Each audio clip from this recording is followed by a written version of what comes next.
All right, so you want to be like Elon Musk and Joe Rogan and everybody else that is wanting to move into Texas, but you're not sure which city to move to? Well, in this video, we're going to discuss the differences between Dallas and Austin as far as the cost of living, and I'll tell you my personal story as I just moved back here just about 2 years ago for the third time, and we're going to get after that right now.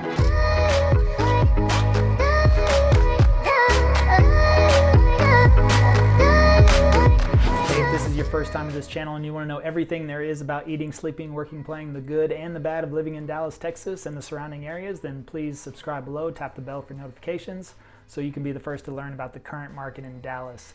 And my name is Levi. My partner Jimmy and I, we get calls and emails every single day, right here, of people just like you looking to make a move to Dallas, and we absolutely love it. So whether you're moving in 9 days or 90 days, be sure to give us a call, shoot us a text, or send us an email. We'd be happy to help you make a smooth move to Dallas. All right, so in this video, like I mentioned, we're gonna get after the cost of living difference between Dallas and Austin. And I'll just tell you, I moved back here about almost 2 years ago for the third time. That's right, I've lived all over the country, and I've been in real estate since 2004, but I've also been able to do that in some of the other states that I've lived as well. I've lived in Chicago, Pittsburgh, New York, New Orleans, I think some of the best cities in the United States, and they all have their good and their bad, and definitely different cost of livings. I remember especially in New York, I had an apartment that was $1,200 a month. That was, I think, about 400 to 500 square feet. So, now I was a single guy at the time, so it was enough for me. But anyways, when I was getting ready to move back to Texas almost 2 years ago, I really wanted to be in Austin. And so you're probably a spoiler alert, since I said, I'd like to help you out moving to Dallas. You know that I'm in Dallas, but I was looking at Austin because that's really where I wanted to be. And I will tell you the main driver for the reason I didn't was because I just couldn't justify the housing prices, and I just thought, it is crazy there. I was actually looking for almost the last year before I decided to make the move to Dallas. I was just really digging into Austin as a whole because that's where I wanted to be. I do love the hill country down there, and I will say that is the downside to Dallas, is it's pretty flat around here. We do have some great lakes for the lake life, and so that's something you can take advantage of. But also, well, if you don't like driving on hills, if you've ever been to Seattle or San Francisco or places like that, if you don't like even Pittsburgh, if you don't like driving on the hills, then Dallas is a great spot for you. But I kind of wanted to be more in the hill country. I love landscape. I love being out driving around through the hills or around the mountains or near the ocean.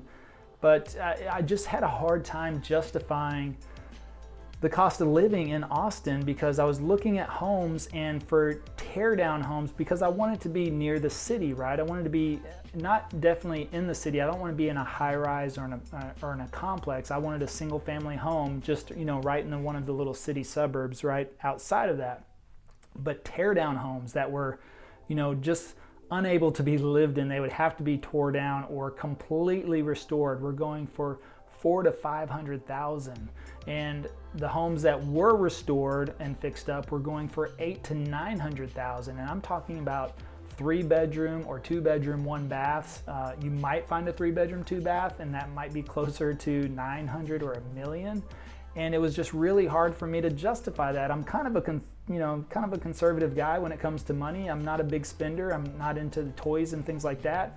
And I like to be, smart about that sort of thing. But I wanted to be close to downtown, but I just couldn't justify those prices. So I was looking for almost a year because I had flexibility with my business, and I wasn't in a rush or anything. And this was clearly before COVID ever happened. So I just couldn't really find something that I was looking for. And I was actually at my friend's house in Austin, and I just thought one day I woke up and I thought, why, I used to live in Dallas. I lived in Dallas twice before and always loved Dallas. Why have I not even considered it? And so I just thought, let me check. Let me check and see what the market's like in Dallas, especially in the neighborhoods that I wanted to be in. And I pulled up, I went online and I looked, and I looked in the neighborhood, the exact neighborhood that if I moved back to Dallas, I knew exactly where I wanted to be. And I'm actually in the house right now. And this was a historic district. My home is almost 100 years old. But I saw this home online and they had updated it. They had redone the kitchen, they had redone the bathrooms, had the original floors, they had painted. And I was just looking and I thought, and the price was unbelievable to me. It was a third less than what I could find in Austin for the exact same house. And I'm right outside of downtown in one of the best neighborhoods, I think, and that I wanted to be in. And so when I saw that, I thought, man, that's not possible. And it was actually on the market for almost 60 days. And I thought, wow, is that really the case? And so luckily my buddy was like, hey, why don't we just drive up there and take a look? And so I really applaud him for that, because I said, yeah, sure, why not? You know, I mean, you're 2.5 hours away. Why don't we just drive up there and check it out? And so we did. We drove up that day. I called one of my friends who's an agent here in Dallas and asked them if we could get in, and they said, sure. So they came and met us at the house, and I looked around and saw it, and I thought, wow, this is exactly what I would want. And it was a third of the price of what you would find in Austin. And so I made an offer that day and they accepted. I even went in $15,000 less than what they were asking. Wasn't expecting to get that, but they took it. And here I am. It's been almost 2 years now. You know, I love my home here. I'm in the exact neighborhood I wanted to be. So that's just my personal experience. But if you kind of look at the numbers, and if we get into that, overall, Austin is, you know, according to the national average in the index, they rate everything basically on a scale of, you know, 0 to 100, 100 being kind of the average. Well, Austin is actually falls in on that scale, 17% higher cost of living as compared to Dallas when you look at the overall, and that's everything. So if you're thinking about Austin versus Dallas, number one, it's gonna be 17% higher on average moving to Austin. But the real kicker is the real estate. The real estate is a lot higher, and whenever I looked at the actual numbers, real estate in Austin is 71% higher than Dallas. So like I mentioned, whenever I found the house that I wanted to be in, it was a third of the price, and I just couldn't believe that. Plus it was move-in ready and had been remodeled and updated where it needed to be, like in the kitchens and baths. Plus it has a shed in the back. And whenever I saw that shed, I immediately thought, I'm gonna turn that into an Airbnb. And I did. After 30 days after I moved in, I turned it into an Airbnb. I converted it, rehabbed it into a 1-bedroom, 1-bath. It's only 200 square feet, but I stay 100% booked pretty much, even through COVID, in my Airbnb, and it actually pays my mortgage. So that was another benefit of, you know, choosing this house. So it's really awesome. But yeah, when you look at Austin, by the numbers, it's 71% higher for real estate. And when it comes to taxes, they do have, you know, some of their communities and neighborhoods are taxed at a higher rate as well. We've seen tax prices as much as on homes up to 3, sometimes 3.5%. That's a lot, especially, I mean, if you're getting into a $300,000, $400,000, $500,000 home, you know, where your average, you know, average home price may be there, that's going to add up on the taxes. And guess what? Here in Texas, they're relentless on taxes, on home taxes, let me tell you. But I'll tell you what I did. Here's a little fun tip for you is there's a company called Texas Tax Protest. I don't receive any compensation for that. I'm just telling you out of, just so it will help you out. But whenever I bought my house, it was actually, the tax appraisal was $100,000 less than what I bought it for.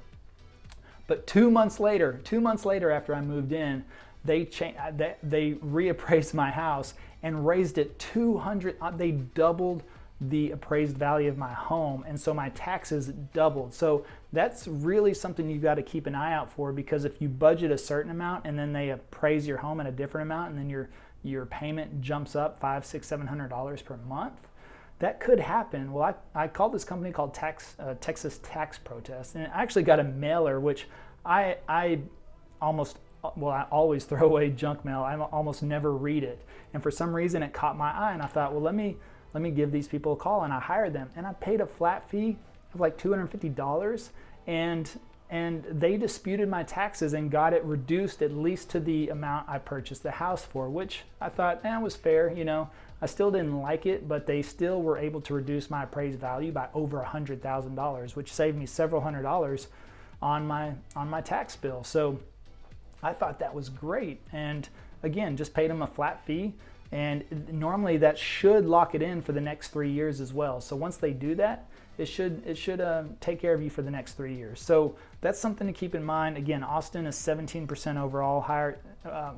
Housing prices are about 71%. When you look at food and groceries, actually Austin is just slightly less than Dallas, so just by about 5%. So you may save a little bit on groceries there, and maybe because Whole Foods is headquartered there in Austin. I'm not really sure why it's a little bit less, but maybe the competition. I mean, Austin is a great food capital, I would say. I don't think I've ever been to a bad place to eat in Austin. So a lot of great spots, which was another reason why I wanted to kind of be there. But the median home value, that's the thing. In Dallas is around $270,000. Austin, it's closer to $370,000. So that should tell you as well, just by the median home price, that's going to be much higher there. So that's just something that you want to keep in mind. Of course, as real estate is usually people's biggest expense, and if it's going to cost you more, then you got to keep an eye out for that. Now, if you're coming for California and New York, Austin probably still seems like a steal and a great deal for you.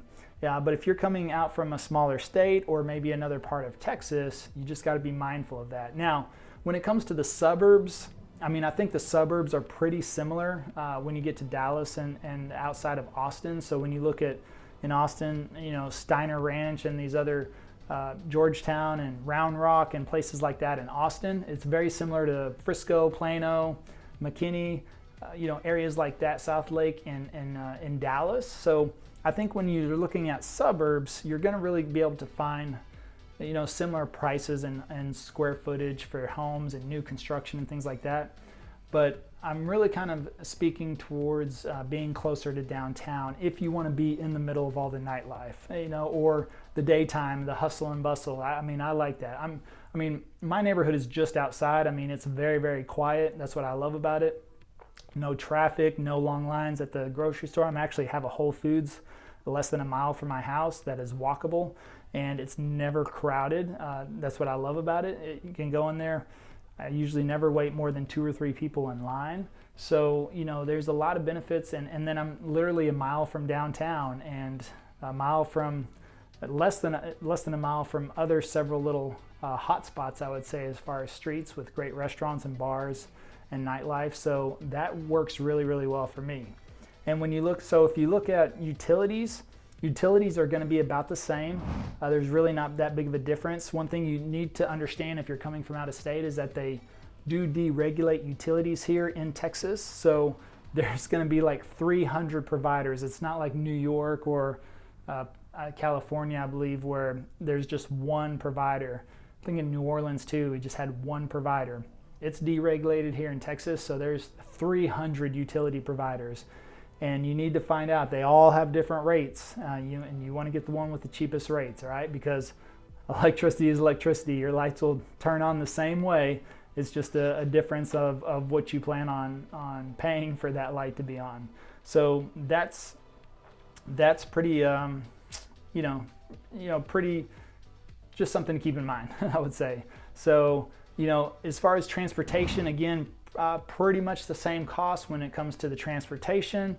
Healthcare, pretty much the same cost as well.